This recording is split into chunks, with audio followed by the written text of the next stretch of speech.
On va recevoir Miano Pesi Kondodo, Todigla et les reines Vaudou Ouida. Non, n'est-ce pas? Comment vous allez? Je vais très bien, merci. Et vous? Je me porte également très bien. Vous êtes très bien habillés. Vous valorisez tellement bien le vaudou ici sur ce plateau. Merci. Alors, Agnat, c'est vous qui ouvrez le bal des différents plateaux consacrés à la célébration du 10 janvier cette semaine. Bonsoir. Oui, heureuse d'annoncer bonsoir. Et vous êtes en une très belle compagnie en plus. Une très belle compagnie. Eh oui. La reine n'a pas été facile à dénicher, mais je tiens à apprécier le fait qu'elle se soit rendue disponible. Mais avant, je tiens à féliciter Malini Chibozo, surtout pour la musique finale. Je l'ai bien aimée. Je crois que c'est d'abord à ça qu'on identifie le vaudou. C'est la richesse au niveau des rythmes, au niveau de la musique. Oui. Tout ça, je crois que ça. Mais ça nous rappelle Aziza. Oui, en quelque sorte Aziza aussi. Alors, moi déjà, j'aimerais savoir l'avis de la majesté sur ce que justement le vaudou apporte au tourisme. Parce qu'on a eu assez d'informations. Hein? Oui, justement. Ben, le vaudou, déjà à l'extérieur, c'est le point de repère du Bénin. Quand nous sommes à l'extérieur, quand on dit je suis béninois, les gens ont du mal à savoir où et c'est quoi le Bénin. Mais quand on dit je viens du pays vaudou, tout de suite on est repéré, on sait qui vous êtes et tout ça. Donc c'est d'abord notre identité. Qu'on le veuille ou pas, hein, on nous colle bien cette identité pour le bien. Mais parfois en mal, hein? C'est pas qu'on nous colle, nous sommes peur de nous. Oui, même dans la région Afrique. Vous savez, peur de nous ou pas, ça fait en sorte qu'on nous remarque. Maintenant, c'est un travail de base qui a fait pour faire comprendre aux gens qu'il n'y a rien là de mauvais. Donc, les gens n'ont pas de raison à avoir peur de nous.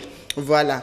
Mais ceux qui ont peur de nous aussi n'ont pas tort parce que c'est un travail qui a été fait à un moment donné, à un moment de la colonisation, pour avilir notre culture, notre tradition, pour pouvoir nous imposer autre chose. Donc, ce n'est pas grave, on va y travailler puisque nous sommes là. Mais est-ce que ce n'est pas la raison pour laquelle un intervenant a dit tantôt que le vaudou, c'est le dieu des ténèbres? Oui, c'est ce qu'il a appris. Vous savez, jusqu'à aujourd'hui, il y a des écoles missionnaires et les enfants n'apprennent rien d'autre que la culture biblique qui a pris sa base dans notre culture d'ailleurs, mais il y a des choses qui ont été inversées juste, politique religieuse, pour faire voir ce qu'on nous a apporté. Donc c'est à nous de travailler pour faire voir aussi ce que nous sommes réellement. D'accord. Alors aujourd'hui sur ce plateau, nous allons beaucoup plus nous intéresser à l'aspect culturel de la chose. Parce que qu'on le veut ou pas aujourd'hui, le vaudou fait vendre le Bénin à l'extérieur. Comment est-ce qu'on peut transformer cela en devise pour le pays? Notre culture est tellement riche que nous n'arrivons pas à prendre les repères essentiels à exploiter. On n'arrive pas à faire la part des choses. Vous savez, quand nous prenons le Bénin du nord au sud, nous avons tellement de différents habillements, ne serait-ce que l'habillement, le visible, le son. Autant nous avons une multitude de sons, de rythmes, et de la tradition ancestrale. Quoique la base est restée la même, il y a de petites tournures qui intéressent toujours. Donc, il faudrait qu'on arrive d'abord à faire la part des choses. Aujourd'hui, nous n'arrivons pas à exporter notre culture. Nous n'arrivons pas à l'exploiter. Nous n'arrivons pas à la vendre tout simplement parce que déjà, la plupart de nous a du mal Et je veux surtout parler des autorités politiques qui n'ont pas encore perçu les potentialités de notre culture. Parce qu'il faut y travailler. Il faut y travailler. Et tel que le disait son Excellence le président Talon, c'est pas le cultuel qu'il faut vendre. Nous ne pouvons jamais vendre le cultuel parce que ça c'est nous. On ne va pas se vendre. Mais le culturel peut se vendre et à de différents degrés. Donc, il faudrait que les autorités politiques arrivent à savoir que le culturel, il faut la valoriser. D'accord. Et ce n'est pas en nous éloignant de cette culture que nous pouvons la valoriser. Donc, faire la part des choses. Parce que si on ne comprend pas, on ne peut rien faire. Et moi, ça m'amène à vous poser cette question. Aujourd'hui, comme vous, par exemple, une reine intellectuelle, je dirais, on a de temps en temps des rois et des reines lettrés très intellectuels. Est-ce qu'ils sont vraiment ancrés dans le vaudou pour mieux vendre cette religion-là à l'étranger ou même pour le tourisme? Là, nous avons deux différents types de lettrés dans la tradition. Nous avons ceux qui ont hérité juste le siège du roi ou d'une reine, mais en gardant leurs croyances importées ou autre chose. Oui, il y en a. Et nous avons, nous, les religieux. Les trônes religieuses gardent toujours l'essentiel, la spiritualité même, et c'est ça qui t'amène, c'est ça qui te donne la lumière. Si tu comprends de quoi il s'agit, tu pourras faire la part des choses. Tu pourras opiner valablement. Merci. Mais donc il y a des rois, je vous le dis, qui sont des chrétiens. Il y a des rois qui sont des musulmans. C'est vrai qu'ils ne rejettent pas tout à fait la tradition, mais ils le font parce qu'il faut le faire, parce que sur ce trône, il faut faire ça, mais sans vraiment s'ancrer dans la chose. Voilà. D'accord. Mais déjà, je crois que la particularité, pourquoi nous avons choisi vous avoir sur ce plateau, c'est parce que vous, avec le roi justement, le roi Vaudou au niveau de Ouidah, vous faites beaucoup de choses pour pouvoir drainer chaque année des touristes. Comment vous arrivez à atteindre cette cible-là? Et après, on pourra parler de ce que ça apporte pour la ville de Ouidah en particulier. Voilà, le 10 janvier à Ouidah, c'est d'abord la diaspora. Et il faut reconnaître que ça a commencé par Ouidah 92 en 93, qui a été un partenariat entre la diaspora africaine et nous, qui sommes restés sur la terre ancestrale. Donc, cette mémoire est restée collée au 10 janvier. Et nos frères font toujours le programme de descendre pour se ressourcer. Et nous, qui sommes sur le terrain, nous faisons tout pour qu'ils ne soient pas déçus. De leur arrivée. D'accord. Mais qu'est-ce qui les intéresse quand ils arrivent? Merci, voilà. Vers quoi ils vont? C'est juste l'essence. C'est juste l'essence du retrouvail d'abord et la volonté de se connaître. De connaître son passé. Son passé, histoire. Mais de se connaître réellement pour pouvoir capter les messages du sang qui circule dans leurs veines. Parce que le vaudou, d'abord, quand on dit vaudou, c'est l'esprit, l'essentiel vital, spirituel qui circule dans le sang. De tout un chacun de nous. De tout un chacun de nous.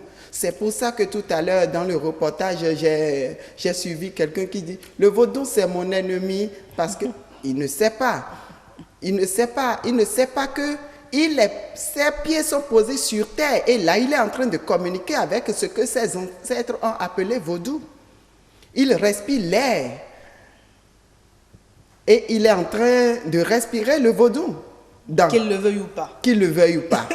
Et c'est pour ça que je dis, quand je fais des conférences sur le vaudou, je dis souvent aux gens, si vous ne voulez pas sentir le vaudou, essayez de ne pas respirer. Ne buvez pas de l'eau, ne regardez pas le soleil et ne posez pas vos pieds sur terre. Parce que c'est ça que tout nos ça, ancêtres... c'est la divinité. Hein? C'est les 4 terre, éléments de la divinité, nature. oui. Le vaudou est basé sur les 4 éléments de la nature. Et il est là en assistant permanent pour l'humanité. Donc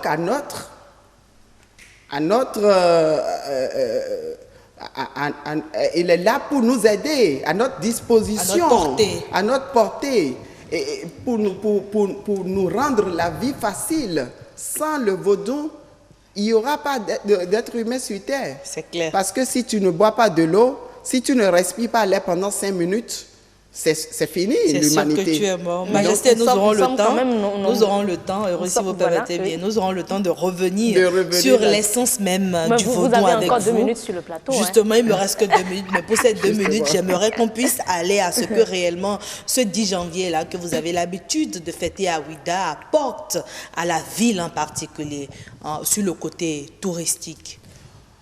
Le 10 janvier apporte beaucoup, quoique les infrastructures actuelles ne nous permettent pas de jouir réellement de la masse qui vous envahit chaque année. Humaine qui nous envahit. Les gens sont obligés de quitter Cotonou, Porto Novo, ailleurs, Grand Pau pour venir à Ouidah. Alors que ces gens-là peuvent dormir à Ouidah, mais déjà le 8 janvier, le 7 janvier, les hôtels sont pleins, ils ne peuvent plus recevoir. Mais quelle est la situation maintenant? Les gens sont déjà annoncés Oh, Ouidah est déjà plein depuis 4-5 janvier, Ouidah est déjà plein.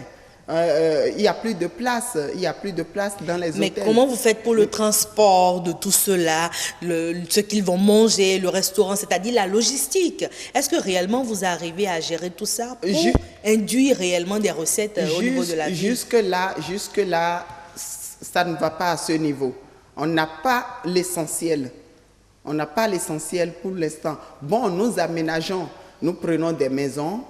En tant que responsable de cette fête, nous prenons des maisons en location, nous organisons des restaurants, voilà, avec les dames sur le terrain et ils arrivent à satisfaire ils ont parfois envie de manger des mets de chez nous. Ils ont même envie d'être à la maison avec nous. Surtout les afro-descendants, ils veulent bien balayer, aller au marché avec nous, préparer pour voir comment ça se passe réellement. Il y a beaucoup aussi d'eux qui ne veulent pas rester à l'hôtel, donc on les introduit dans les familles ou dans des maisons en location où ils sont seuls, mais assistés par des dames voilà, de la culture qui savent faire des mets de chez nous correctement et tout ça. Donc c'est comme ça que nous gérons jusque-là. Donc il y a encore beaucoup à faire. Il y a du travail sur le terrain pour réellement donner le vrai sens de la gestion et de l'exploitation même de cette richesse.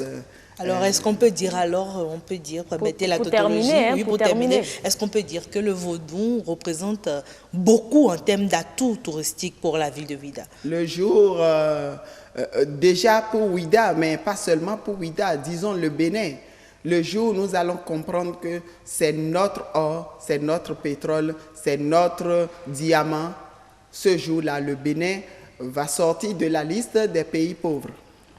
Heureuse d'annoncer une très belle conclusion. Franchement. De la majesté Mianon Kwesi Kondodo Todegla, elle est reine vaudou Ouidah. Merci à vous d'avoir fait le déplacement. Heureuse d'annoncer.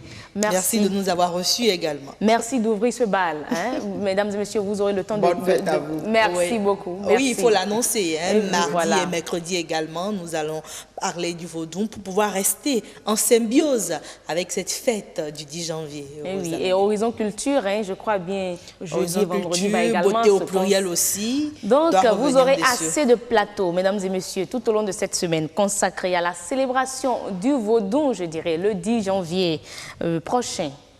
Bonne fête également à vous. Merci. Merci. On sera à Ouida, hein, certainement. Oui, le 10 oui. Il faut dire que Sa Majesté nous a tous invités. Ce serait un plaisir de vous recevoir à Ouida et d'ailleurs pour faire profiter aussi les téléspectateurs des festivités. On sera là, pas bras ballants, avec nos caméras, nos micros. Et oui. Alors, mesdames et messieurs, c'est terminé.